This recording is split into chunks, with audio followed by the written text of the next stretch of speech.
Good morning प्यारे विद्यार्थियों। आज हम रीति काल के अंतर्गत हमने रीति काव्य की विशेषताएं पढ़ी थी।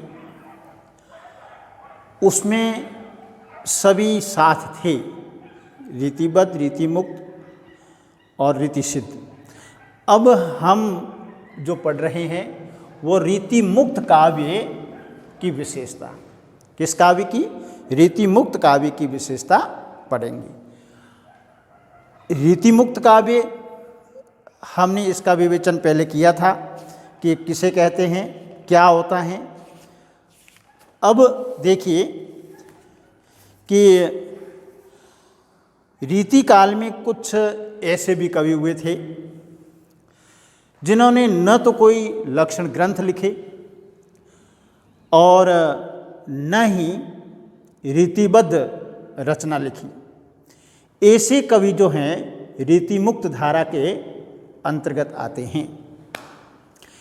इनमें कुछ कवि ऐसे थे जो लक्षणबद्ध रचना न कर स्वच्छंद प्रेम की पीर जनता को सुनाते रहे। इनमें घनानंद, आलम, बोधा, ठाकुर और दूसरा वर्ग ये था जहाँ कथा प्रबंध काव्य लेखकों में लाल कवि और सूदन आदि थी। इस रीति मुक्त में एक तीसरा वर्ग भी था जिसने दान लीला, मान लीला आदि का वर्णन प्रबंध काव्य शैली में किया। चौथा वर्ग भी था इसमें जिसने रीति संबंधी पद्य और सूक्तियाँ लिखी, जैसे वृंद हैं, गिरधर दास हैं। और इसी में एक पांचवा वर्ग था। पांचवें वर्ग में ब्रह्म ज्ञान, वैराग्य और भक्ति पर लिखने वाले कवि आते हैं। अब पांचवा वर्ग नहीं, इसमें छठा वर्ग भी था। जो छठा वर्ग था वो वीर रस के फुटकर पद्य लिखा करते थे, जैसे सेनापति हैं, भूषण हैं, सूदन हैं, पद्माकर हैं। ये इस काल के प्रमुख कवि भी थे और इन्होंने रीति मुक्त काव्य को इस प्रकार से वर्णित किया। अब देखिए, इस धारा को कुछ विद्वान रीति मुक्त मानते हैं, जबकि कुछ विद्वानों की सम्मति में यह स्वच्छंद काव्य हैं। क्या हैं?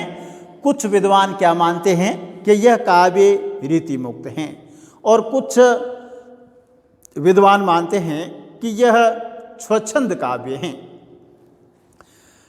यह प्रवृत्ति रीति परंपरा और रूढ़ियों से मुक्त हैं। यानी रीति मुक्त जो काव्य धारा है वह रीति परंपरा से मुक्त हैं और काव्यगत रूढ़ियाँ जो थी उससे भी मुक्त हैं। भाव और शिल्प की दृष्टि से यह काव्य धारा अन्य दो धाराएं या अन्य दो प्रवृत्तियां हैं उससे बिल्कुल अलग हैं, पृथक हैं। किससे?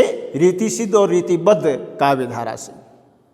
ये धारा उन कवियों के काव्य का प्रतिनिधित्व करती है जो आंतरिक अनुभूति को प्रधान मानकर रचनाएं लिखते हैं। अब इस काव्य की कुछ सामान्य सी विशेषताएं हैं, कुछ प्रवृत्तियां हैं।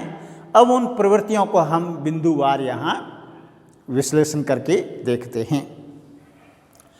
पहला जो है बिंदु वह है स्वच्छंद संयत प्रेम का चित्रण।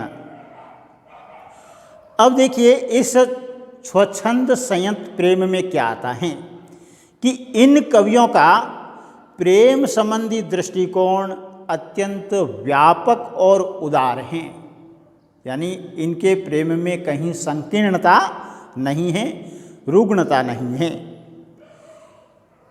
उन्हें रीतिबद्ध कवियों के समान बंधी बंधाई परिपाटी पर प्रेम का चित्रण करना अभिष्ट नहीं है। यानी यह प्रेम का चित्रण कर रहे हैं तो उन्मुक्त भाव से कर रहे हैं, उदार भाव से कर रहे हैं, और इनका दृष्टिकोण जो प्रेम को लेकर के बड़ा व्यापक है। इन्होंने लिखा भी है घनानंद ने कि अति सूदो स्नेह को मार्ग हैं, जहाँ नेक सयानक बांक नहीं, यहाँ साँचे चले तजी आपन को झिझके कपटी जे निशांक नहीं। यानी प्रेम का जो मार्ग है वह बिल्कुल ही सीधा, और इसमें सयानापन नहीं है, चतुराई नहीं है, कहीं पर भी कपट नहीं है। यहाँ साँचे चले, जो प्रेम करने वाले हैं वही इस पे चलते हैं, और जिसके मन में कुछ शंका रहती है, कुछ धोखा करने की मंशा रहती है, वह इस मार्ग पे चलने से बड़े ही झिझकते हैं। तो इस प्रकार से इनके प्रेम में उदारता है, इंद्रिय वासना नहीं है, और यह जो प्रेम है इनका भावात्मक प्रेम है, भावनाओं से जुड़ा हुआ है।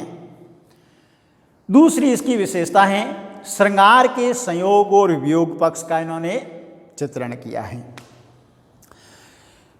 देखा जाए तो इन कवियों ने श्रृंगार के उभय पक्षों का वर्णन किया है, यानी श्रृंगार के संयोग और वियोग दोनों ही पक्षों का वर्णन किया है, किंतु इनकी मनोवृत्ति वियोग पक्ष में अधिक रमी है।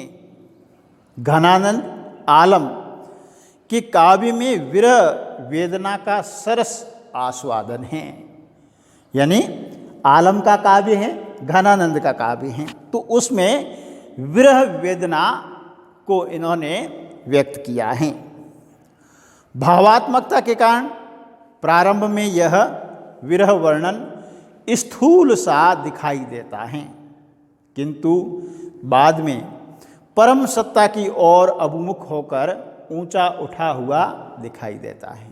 यानी पहला जो वर्णन है इनका वियोग वह स्थूल लौकिक क्रियाओं से लगता है, लेकिन उसी श्रृंगार का या वियोग का जब वर्णन वह आगे चल कर के ये कह रहे हैं कि परम सत्ता ईश्वर की ओर उन्मुख हुआ हमें नजर आता है। कहा भी है एक वियोग का पद यहाँ पर क्या कह रहे हैं घनानंद, तब तो तुम दूर ही ले मुस्काए, बचाए के ओर की दीठी हंसे, दर्शाए मनोज की मूर्ति ऐसी, रचाए के नैनन में सरसे, अब तो उर माही बकाए की मारत, एजु बिसासी कहाँ सुबसे, कछु नेह निभा न जानत हो, तो स्नेह की धार पे काहें तसे। क्या कह रहा है वियोग में कि तब तो तुम दूर ही ले मुस्काए, कि जब तुम दूर से मुस्कुराते थे, बचाए की ओर की दीठी हंसे, और दूसरा देख न लें इसलिए उनकी नज़रें बचा करके मेरे सामने हंसते थे। रचाए के दर्शाए मनोज को मूर्ति ऐसी, रचाए के नैनन में सरसे, और आप जो हैं मुझे दर्शन देते थे तब मनोज कामदेव की भांति मुझे लगते थे। अब तो उर्मा ही बकाए के मारत, अब तो क्या कर दिया आपने, मुझे अपने हृदय में बिठा दिया है। ए जो विश्वासी कहाँ धो बसे, कि ऐसा विश्वासी आप कहाँ इतने दिन रहते थे। कछु नेक निभा न जानत, कि थोड़ा भी आप प्रेम निभा नहीं सकते थे, तो स्नेह की धार में काहें जाती। तो ये कह रहे हैं कि स्नेह की धारा में आप क्यों उतरे, यानी प्रेम की धारा में आप क्यों उतरे जिस प्रेम को आप निभा ही नहीं सकते हो। फिर आता है अगला प्रकृति चित्रण इनका, कि इस काव्य में, रीति मुक्त काव्य में प्रकृति का चित्रण इन कवियों ने कैसे किया। रीति काल में प्रकृति कहीं सजीव रूप में चित्रित नहीं हुई है, और प्रकृति को इन कवियों ने उद्दीपन रूप में ही ग्रहण किया है। सेनापति की रचना में प्रकृति कहीं कहीं उद्दीपन के बंधन से मुक्त अवश्य मिल जाती हैं। घनानंद बादलों के प्रति कैसा भावात्मक लगाव व्यक्त करते हैं। क्या कहा है कि परजन्य कारज देह धरो फिरो परजन्य यथावत वे बरसो निधि नीर सुधा के समान करो सब ही विधि सुंदरता सरसो। तो यहाँ किसका वर्णन किया है? बादल का। कि क्या कहा है? परजन्य कारज देह को धार फिरो, यानी आप परोपकार के लिए अपने देह को धारण करते हो। परजन्य यथार्थ वे बरसो, जहाँ परोपकार हो वहीं जाके बरसते हो। निधि नीर सुधा के समान करो सब ही विधि सुंदरता सरसो। तो इस प्रकार से इनका जो प्रकृति चित्रण है वह भी एक भावात्मक लगाव को व्यक्त करने वाला है। फिर देखिए कि उस युग की तत्कालीन सांस्कृतिक झांकी कैसी थी, उस समय संस्कृति कैसी थी। स्वच्छंद दृष्टि के कारण, यानी इन कवियों की दृष्टि कैसी रही? स्वच्छंद रही। इस धारा के कवि देश के सांस्कृतिक बिंब को प्रस्तुत करने में समर्थ हो चुके हैं, यानी इनकी दृष्टि स्वच्छंद रहने के कारण अपने देश की सांस्कृतिक झांकी को ये प्रस्तुत करने में समर्थ हो चुके हैं।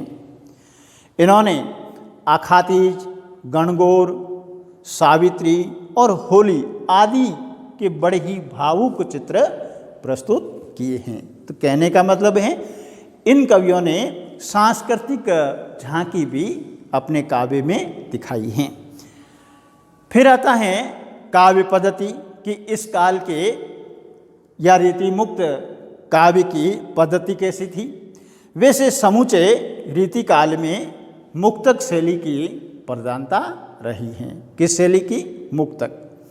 क्योंकि यह शैली उस समय के वातावरण के अनुकूल पड़ती थी। समय ऐसा था कि राजा को एक या दो छंद में ही वो रिझाना चाहते थे, इसलिए प्रबंध काव्य लिखने की उनमें अवकाश नहीं था, उनके पास समय नहीं था। कुछ प्रबंध रचनाएं भी हुई हैं, जैसे आलम की माधवानल, कामकंदला, सुदामा चरित्र, बोधा की विरह वारिस, कुछ ही जो प्रबंध काव्य लिखे हैं। लेकिन रीति मुक्त काव्य धारा के जितने भी कवि थे उन्होंने मुक्तक काव्य की प्रधानता या मुक्तक शैली की प्रधानता में ही काव्य लिखा है। फिर आता है अलंकार रस। इस धारा में अधिकांश कवित्व, यानी इस मुक्तक कहें या स्वच्छंद काव्य में कहें, तो यहाँ ये कह रहे हैं कि अधिकांशतः कवित, सविया, दोहा जैसे छंदों का प्रयोग किया। बीच बीच में छप्पे, बरवे, हरिपद आदि का भी प्रयोग किया। अब ये तो इनके छंद हो गए, लेकिन इन कवियों ने अलंकारों को अपने काव्य में प्रकृत रूप में वर्णन किया है। इनके अलंकार कहीं भी पांडित्य प्रदर्शन के लिए नहीं आए हैं। जैसे रीतिबद्ध और रीति सिद्ध कवियों ने जानबूझ करके उसमें अलंकार लाने की कोशिश की है। इस प्रकार की आदत या प्रवृत्ति है रीति मुक्त काव्य धारा के कवियों में नहीं थी।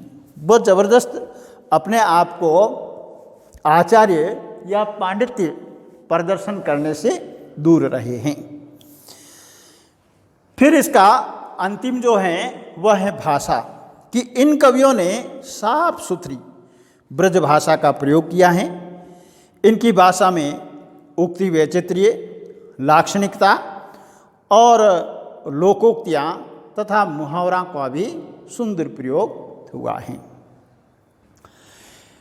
इस प्रकार से ये हमारे इस रीति काल की एक धारा हैं रीति मुक्त, उसकी कुछ विशेषताएं हो गई और उसके हमने इस बीच में कवि भी कर लिए थे। अब जो अगला टॉपिक रहेगा वो हमारा रहेगा रीति सिद्ध काव्य की विशेषताएं या प्रवृत्तियां और उसके प्रमुख कवि। आपको हमारा ये चैनल कैसा लगता है, सब्सक्राइब कीजिए, कमेंट कीजिए और लाइक कीजिए। Thank you.